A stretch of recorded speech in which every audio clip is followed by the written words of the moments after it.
আসসালামু আলাইকুম। আমার চ্যানেলে আপনাদের সকলকে স্বাগত। বিদেশের টাকা খেয়ে দেশের মধ্যে সারা বাংলাদেশে মানুষ জোগাড় করে একটি গণঅভ্যুত্থান ঘটানো খুবই সোজা। কিন্তু একটি দেশ চালানো এত সোজা বিষয় না। সেটা ৭-৮ মাসে তোমরা বুঝতে পেরেছো। তোমরা নিজেদের পকেট ভারী করতেছো, নিজেরা টাকা কামিয়ে কিভাবে এস্টাবলিশ হবা, বিদেশ চলে যাবা, কিভাবে আবার নতুন দল গঠন করে ক্ষমতা আসবে সেই চিন্তায় আছো। বাংলাদেশের মানুষ কি পরিমাণ কষ্টে আছে, কি পরিমাণ টেনশনে থাকে সারাদিন, কি পরিমাণ আতঙ্কে থাকে সেটা তোমরা কল্পনাও করতে পারবা না। 64টা জেলার মধ্যে তোমরা চষে বেড়াও না। তোমরা তো মাটির ঘ্রাণ নিয়ে বড় হও নাই। তোমরা তো মাটির ঘ্রাণ নিয়ে রাজনীতি শিখো নাই। তোমরা ঢাকা ভার্সিটিতে পড়ালেখা করেছো। ঢাকা ভার্সিটিতে পড়ালেখা করে শিক্ষা অর্জন করে তোমরা বক্তৃতা শিখে গিয়েছো। বক্তৃতা শিখে বিদেশ থেকে ফান্ডিং করা টাকা দিয়ে একটি গণ অভ্যুত্থান ঘটিয়ে ফেলেছো।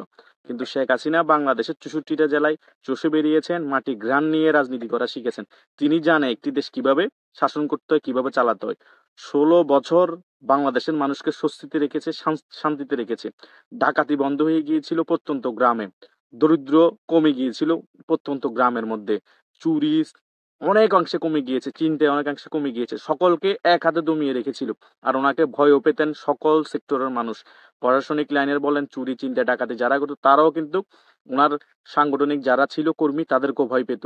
রাস্তার মধ্যে এভাবে ওপেনলি চিন্তায় ডাকাতি হতো না। কিন্তু এই সরকারের আমলে কি হচ্ছে, কোনো রকমের কন্ট্রোল নাই, কোনো রকমের কিছু নাই।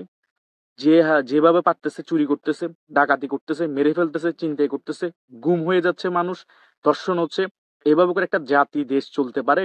পুলিশ আসামিকে ধরতে যাচ্ছে, পুলিশকে কুপিয়ে আসামি নিয়ে যাচ্ছে, মাদকাসক্তরা পুলিশকে মারতেছে। পুলিশ নিজেদের সেফটি দিতে পারতেছে না, জনগণের সেফটি দিবে কি কি করে? আর পুলিশও কি করে অ্যাক্টিভ ভাবে কাজ করবে? তোমরা পুলিশের বিরুদ্ধে লাগিয়ে দিয়েছো তদন্ত, পুলিশকে বহিষ্কার করে দিচ্ছ, ওএসডি করে দিচ্ছ। এদিক দিয়ে র্যাবের উপর লাগাই দিচ্ছ তদন্ত, র্যাবকে বহিষ্কার করে দিচ্ছ, ওএসডি করে দিচ্ছ। তো পুলিশ কনফিডেন্স পাবে কি করে? পুলিশ তো নিজেদের মধ্যে ভেঙে পড়েছে তোমাদের এইসব কার্যকলাপের মাধ্যমে। তোমরা আগে পুলিশকে ভরসা দাও, আপনাদের উপর কোনো ধরনের কিছু করা হবে না, কাউকে বহিষ্কার করা হবে না। বাংলাদেশের পুলিশের মধ্যে প্রায় ১২০০ পুলিশের নামে মামলা হয়েছে, সাবেক ও বর্তমান। তো তারা কিছু জুনিয়ররা আছে না, ওদেরকে ভালোবাসে না, ওদের চেইন অফ কমান্ড মানতো না। তোমরা তাদের মনোবল এভাবে করে ভেঙে দিচ্ছ। তাহলে দেশের মানুষকে কিভাবে তারা সুখে শান্তিতে রাখবে? দেশের মানুষকে কিভাবে তারা প্রোটেক্ট করবে? কারণ তাদেরকেই তো তোমরা প্রোটেক্ট দিচ্ছ না, তাদেরকে রাখছো চাপের উপর। এদিক দিয়ে জনগণ আছে কোণঠাসা অবস্থায়, সারাদিন মারামারি পিটাপিটি দেখে জনগণ ঘর থেকেও বাইরে হয় না।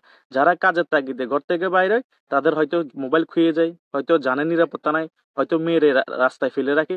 তো মানুষ চলবে কি করে? এদিক দিয়ে রোজা আসতেছে, দ্রব্যমূল্যের দাম বৃদ্ধি পেয়েছে।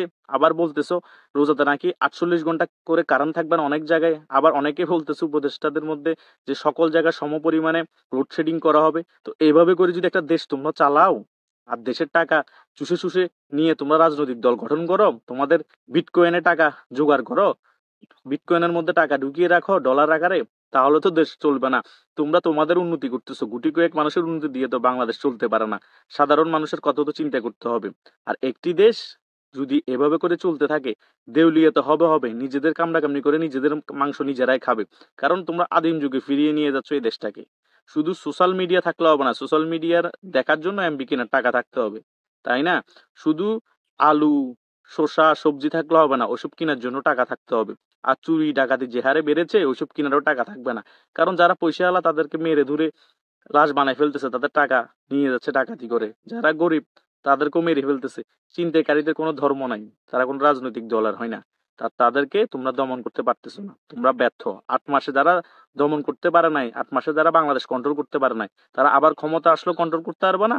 তারা ১০ বছর থাকলেও কন্ট্রোল করতে পারবে না। তোমরা সংস্কারের কথা বলে বলে এগুলো চাপা দেওয়ার চেষ্টা করছো, কিন্তু আদৌ কি পেরেছো? আরো বাড়তেছে দিন দিন। প্রশাসনিক লাইন যত হার্ড লাইনে যাওয়ার কথা বলতেছে, তারা আরো বেশি চিন্তায় রাহাজানি ধর্ষণ বাড়াই দিচ্ছে। তারা তোমাদেরকে তোয়াক্কা করতেছে না। পুলিশও ভয়ে আছে, কারণ তাদের কাছে যেসব অস্ত্র, লুঠো অস্ত্র আছে, সেগুলো দিয়ে পুলিশের সাথে কাউন্টার নেওয়ার মতো ওদের ক্ষমতা আছে। এগুলো তো তোমরাই করে দিয়েছো।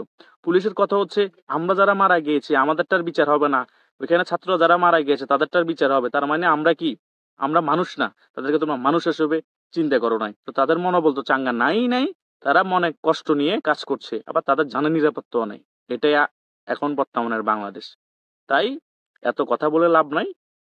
সুষ্ঠু একটি নির্বাচন দিয়ে বিদায় নেন, এটাই ভালো কিছু হবে এবং বাংলাদেশের জন্য মঙ্গল হবে। সকল দল যাতে অংশগ্রহণ করতে পারে সেটার প্রক্রিয়া শুরু করা প্রয়োজন, বা আওয়ামী লীগ, বিএনপি, জামাত, জাতীয় পার্টি এবং অন্যান্য সকল দলের অংশগ্রহণে একটি সুষ্ঠু নির্বাচনের ব্যবস্থায় করায় এ সরকারের জন্য মঙ্গলজনক হবে। না হলে তোমাদের ভবিষ্যৎ কি হবে আল্লাহ ছাড়া কেউ জানে না।